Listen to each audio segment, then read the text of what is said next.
First of all, major kudos on that. I'll just call it your remember hack because I don't know what else to call it.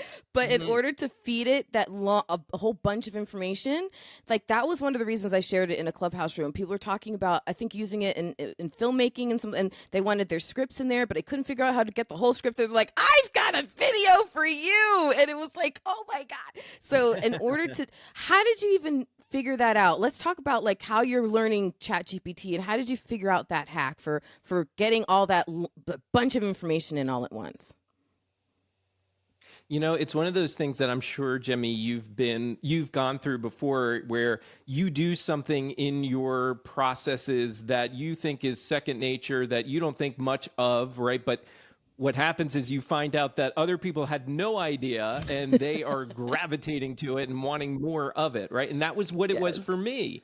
You know, I was using ChatGPT specifically to play around with. Like I said, try to find ways to use it. And I was getting frustrated because the transcript is probably the most important thing to have if you're going to Mm-hmm. utilize AI to help you with your process. So I was just going back and forth, trial and error, trial and error. And then I thought to myself, well, if the problem is it's too long, what if I just give it to it in parts and I'll tell it what I'm doing? Yeah. And I tried it and it worked.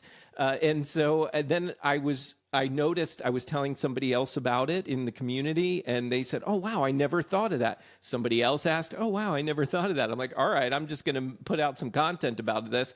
And it was a very successful reel in that regard. We got thousands of people looking at it, saving it, and using it now. And eventually it's going to be outdated. You know, eventually it will be able to take in more data all in one swoop. But for right now, breaking something that's too long into parts and just communicating that with ChatGPT is all it really takes. So I think the big lesson that I learned from that really is to talk to it as if it's a person on the other end and be very specific and clear with what you're doing, and you're going to get much better results that way.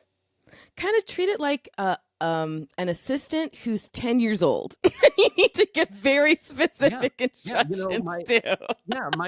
my business partner for Next Gen Podcaster, he says it's just like when we were in grade school and you get that project where describe exactly step by step how to make a peanut butter jelly sandwich, right? And then the Mm-hmm, teacher will mm-hmm. take the student's work and will attempt to do it in front of the class, and it never goes well. It never Right. makes that complete peanut butter and jelly sandwich. And it's Right. the same thing Something's with always wrong. ChatGPT. It's just be very clear and specific, and you'll get the kind of answers that you're looking for. It's like a good interview, right? If you ask me a crappy question, Jimmy, you're going to probably get a crappy answer. But Right. you prepare, you think about your questions, and you ask them, and you're going to hopefully get a good answer from me. That's the goal, right? Well, listen, I love that because Yeah. it goes to the next. It's a great segue to what I wanted to talk about because it's garbage in, garbage out in a lot of different ways. You talked to me. I love the illustration of the peanut butter sandwich. Oh my gosh, that brought some Mhm. memories back. That's so funny. But you're Yeah. right. If the instructions Yeah. aren't quite right, it's like getting the booklet of instructions from IKEA. If something's missing, forget it. You can't put the whole thing together. So ChatGPT can't put it Mhm. together right if you don't give it the right information. That's so smart. But also garbage in, garbage out because part of the going to circling this back to plagiarism, part of the issue Mm. is that when you put in somebody else's work, you're getting somebody else's work out, at least as part of the result. So I love what you're doing is you're focusing on it, on telling people, no, put in your own work, or in your case, your client's work. Put in your work so that it's using your work, your voice, your as its data source. That way it's not plagiarism. It really truly is just streamlining and assisting. So that was the second thing I wanted to highlight because it is such a smart way to approach this. So just dive into a little bit more about why how this idea came about and why you think it is important for podcasters to really keep on this side of it rather than dipping into using it in ways that might lend itself to plagiarism.